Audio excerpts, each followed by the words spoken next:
when you were at lower intensities, you're burning more fat. And I always think about this like fuel oxidation and like intensity of exercise scale. That's something that when I started out with keto, that was always something that got brought up.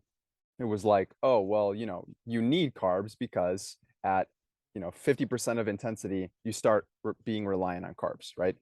You stop burning fat. At lower intensities, you burn a lot of the fat. And then once you get to the higher ones, you tap into the glycogen and you really use that for the higher intensity stuff, right? And so for a lot of people, in the kind of conventional paradigm, it's, oh, well, that just means that I need to do cardio all the time because that's how I burn fat. And so you mentioned something about building muscle, and obviously you're not going to build much muscle doing cardio. And you talked about the importance of building muscle. So tell me about your approach there, because I'm assuming it's not doing cardio all the time. Yeah, it's not. It was Yeah. at one time. No, it's really not. And it's part of that understanding of what's going to be the effect of the message I'm sending to my body with what I'm trying to do. So, running is probably a really good example. As humans, we evolved doing persistence hunting, as you well know. Hmm. We have a really interesting speed curve that's a lot flatter than other animals, where we can travel very efficiently at various different speeds, where a lot of different animals kind of max out at a certain speed and they're less efficient on that U curve. With humans, it's more, we can sprint, we can run, we can trot, we can walk, and we're fairly efficient in all those different activities. But to be able to chase animals down, we need to do more persistent hunting.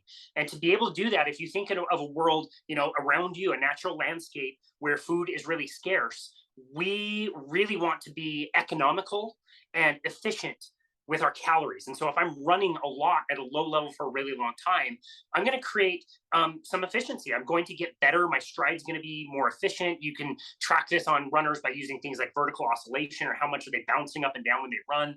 If I were to go out for a 3 mile run right now, I would look like a disaster because I don't run. I hardly ever run. But if I Yeah. did that for several months, my form would be better. My gait would be much better, and I would be able to do that 3 mile run on less calories because I would be more efficient. And again, in a natural landscape, that's great. That's exactly what we want. If I can burn less calories, then I don't need to eat as much. I'm not as reliant on catching food every single day. And so in that environment, that's fine. But when we change the environment around us, and now we have carbohydrates year round, processed carbohydrates, seed oils, calories are plentiful.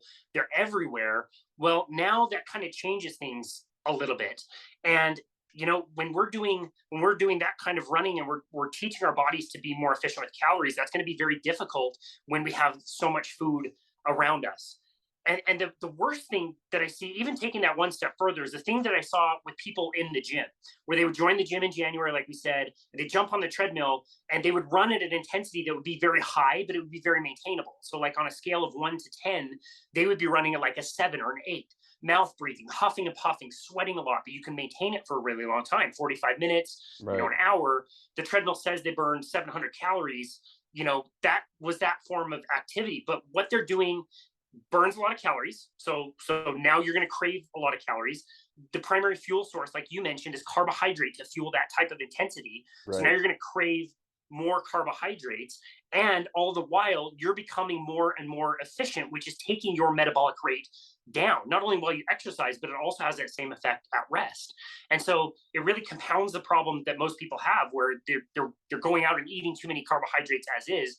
And we don't want to create we don't want to create efficiency if somebody's trying to burn off an excess. We want inefficiency. We want to tell the body we want to get after this energy that we've been storing for years and years and years in the form of body fat.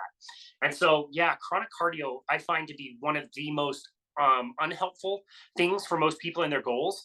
And if they really are thoughtful and sit down and think about what they want and what they want to create for people, I think more people would understand that, like, yeah, doing, several half marathons a year, that's a really cool accomplishment and something you should be really proud of, but it may or may not line up with your actual goals. And it may not be the healthiest thing for you.